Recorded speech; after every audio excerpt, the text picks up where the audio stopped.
Welcome back to the Dean Show. Today on the Dean Show, we have our special guest, Yusuf Estes, and we are talking about the last and final messenger that has been sent to the whole of mankind as a mercy to the world. So we're getting Muhammed ibn Abdullah ibn Abdul Muttalib.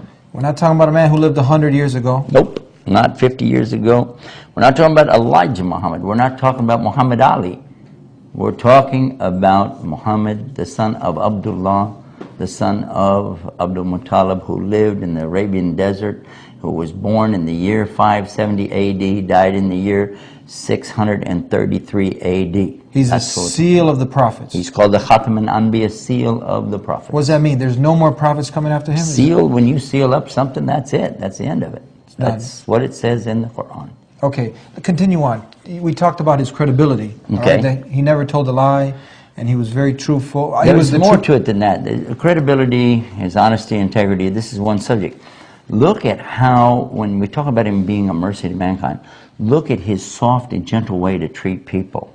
So soft and so gentle, and yet sometimes even humorous. I recall that one time there was an elderly woman who was talking about, you know, what is the paradise going to be like? And because she'd heard him speaking about these things, you know, and he said, oh, you didn't know? There's not going to be any old ladies there. What? Oh. And he went off, and when he came back, he found her crying. He said, what's the matter? She said, you said there weren't going to be any old ladies there. He said, well, that's because you're going to be young and beautiful again. Oh! So even he had humor with the way he explained things to people. Another thing that happened, another woman, one time, an elderly woman, had a big package, and she was trying to find somebody to carry it for her. She thought that he was so simple in his lifestyle and all. He looked for all the world just like a servant boy running around there. And she said, you know, come carry this package. So he did. He carried it, just like he was a porter. And he carried it, went out in the desert, wherever her house was. He carried it out and put it down. She said, I can't pay you. He said, it's okay, I don't need anything. She said, no, but I'm going to give you a good tip. She said, I heard that in the city there's this man calling to a religion about one God, and his name is Muhammad, and beware of him. He said, ma'am, I am Muhammad. She said, Ashhadu an la ilaha illallah, ashhadu Muhammad Rasulullah. What does that mean? It means I accept that there's only one God and that Muhammad is his messenger. And she entered Islam? Well, as far as I know. That's what it means when you say that. What it means. But because of his character and his action that went with it, that was important, you know. He was soft, he was gentle. At the same time, there were points where he was going to be tough. Even on his own followers, look what he did. One time they were in a hardship. They were being beaten down, they were being abused and insulted and tortured right in front of the holy sanctuary, right in front of the Kaaba, which is there in Mecca. And one of his companions said to him, you know, I wish you would pray and ask Allah, because they know his prayers will be answered. Just ask Allah, give us a victory. Let us at least fight back against these guys. Give us, you know. And he said, look at this. He's telling me to be patient. He's saying, you don't think about this, but the people before you suffered more than you. And here's a condition he's going to describe now to him about the early Christians, what they went through. He said they were tortured in such a way that they would rake their skin off with steel combs. They would take these iron combs and just rake their skin and just kill them with that. And that they would throw them to the animals and burn them alive and boil them and even put a saw in their head and cut them in half. These things he mentioned to that man to let him understand. You want to understand what it is to believe in the one God and really follow this message. People have suffered much worse than us. So we have to be patient. And they were patient. They were patient 13 years of the worst kind of abuse, being turned even out in the desert for a long period of time, and they were left to die. They migrated up to Medina, and the people tried to waylay them along the way just to kill them, just to get rid of them, because they believe in one God. And when they were in Medina, in this condition is where the verses come that tell them now they could go back and fight these guys and even kill them if they're killing you, but you must stop if they stop. That's to clarify the way that people mistranslate or misrepresent what's coming in the Quran. It was definitely that you could be able to fight now, but with these limits. But look at this. The character of Muhammad was so sweet and so gentle that when his wife talks about him, now you imagine that here he is, an important man in these days. Now we're going to be talking later in his life, and he's got so many responsibilities, so many things to do. And then she sees some men out in there throwing spears and in a contest and so on, and she says, I want to watch that. Well, in order for her to watch, because his wife needs to be sheltered from the people, and she has to stand behind him. Well, she likes this idea, so she's standing behind him, looking over his shoulder and watching them in the doorway of their home. And she had him stand there and stand there and stand there and stand there. She said she didn't even want to watch him, or she just wanted to see how long she could keep him standing there. But he didn't mind, and he used to run and play with her. And she said we used to race together, you know, and I used to beat him when I was younger. But when I got older, I got fat, and then he could beat me. These were some of the personal things that we know about him and his character, his kindness, sweetness, gentleness, and yet at the same time firm on this one point. There's really only one God. There's no compromise on that. Can you tell us what could have driven a man to go through all this torture and all this persecution? What was his motive behind this? Well, that's a very good question. It's an intelligent question. The motivation behind people, all people, is always the same thing. There's no difference between you and I and Prophet Muhammad or Jesus or Abraham or even Adam, our father Adam. All of us, peace be upon them, all of us, we have two motivators. And you can check this out with psychiatrists. They'll tell you the same thing. Recruiters in the military, salesmen, will all tell you the same thing. The two motivators for a human being is simple. First is the motivation for what? Protecting yourself from a loss. Nobody wants to lose. The fear of a loss is a motivator. And the hope of a reward or a gain, this is another motivator that all of us have. We want to gain, but at the same time we don't want to lose. This is key, because if I'm thinking that I could lose, I would rather hold on to that than take a chance on a gain. And people do this, logical people anyway, in the stock markets, investments and things, that you'll see that same thing worked out in real life. But especially here, when a person has had a chance to actually get close to the paradise, which he did, and have an idea what's in the hellfire, which he did, then after that, nothing in this world is ever going to impress you again. Anybody that's ever had any experience, I've talked to people who had near-death experiences or what they call death experience, and they were brought back, and they talk about this, seeing this light, and they talk about this experience that they've had. They're never the same after that, because you have a motivator there. You understand that there's something happening here. This is real. This is not a joke. And so the motivation is there in front of you all the time.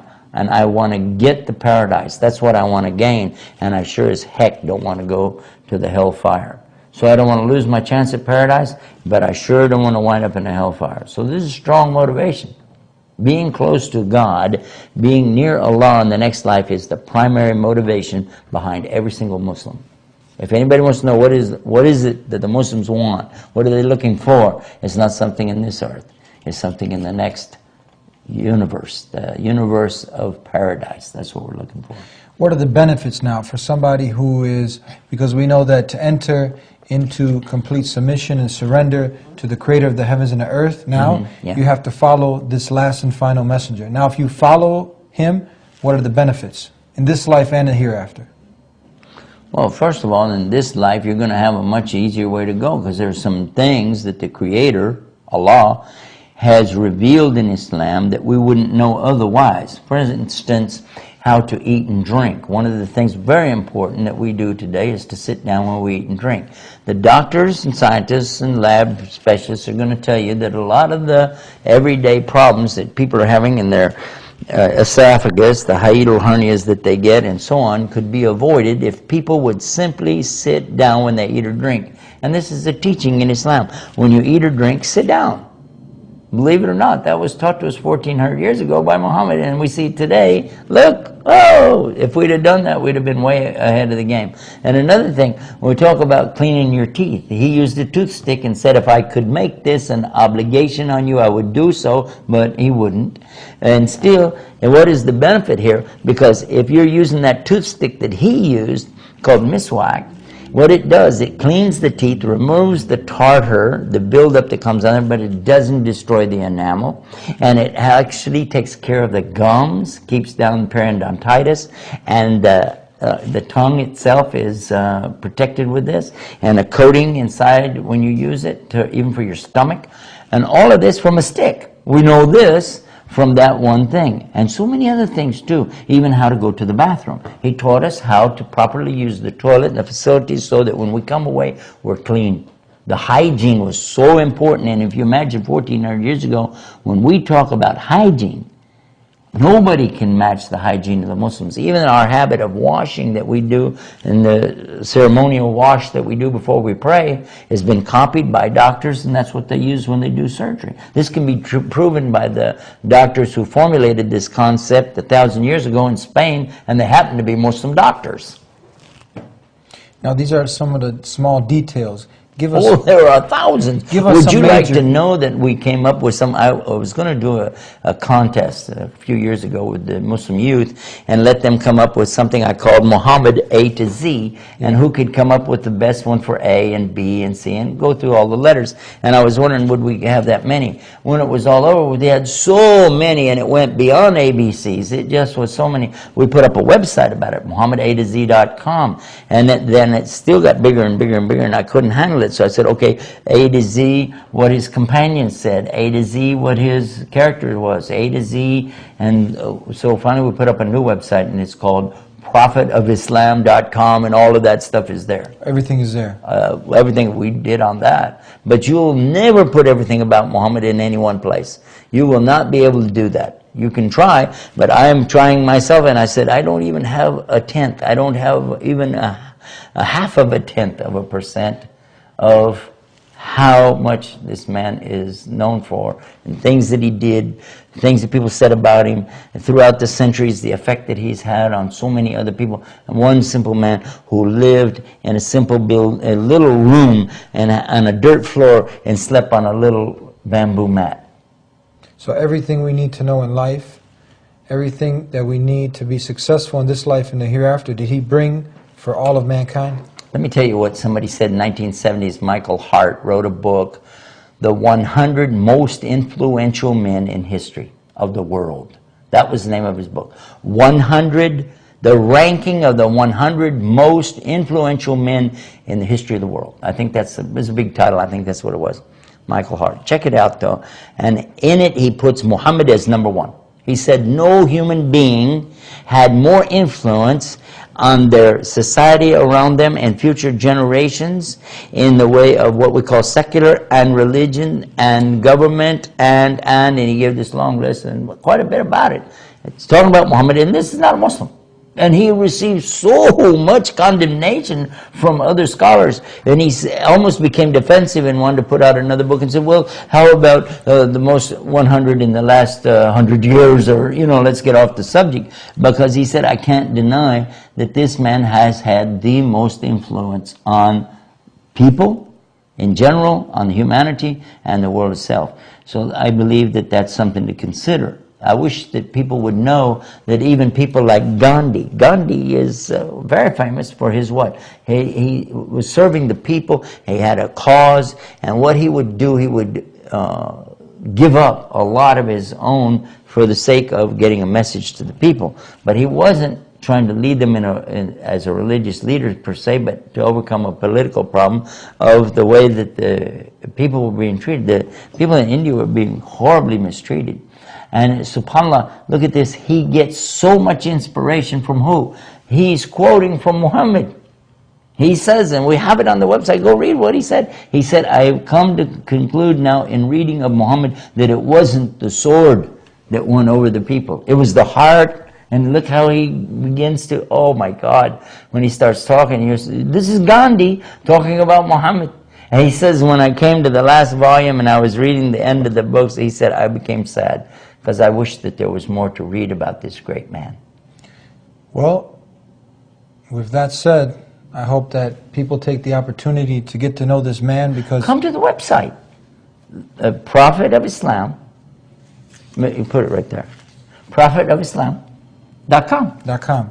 With that said, I'd like to thank you for being on the show, and I hope everybody takes the opportunity to get to know this man who's been sent to the whole of mankind as a messenger with the last and final revelation, which is the Quran. So you can visit this website that Sheikh Yusuf Estes has mentioned. That said, thank you for being with us, Sheikh Estes. Assalamu alaikum. Jazakallah khairan.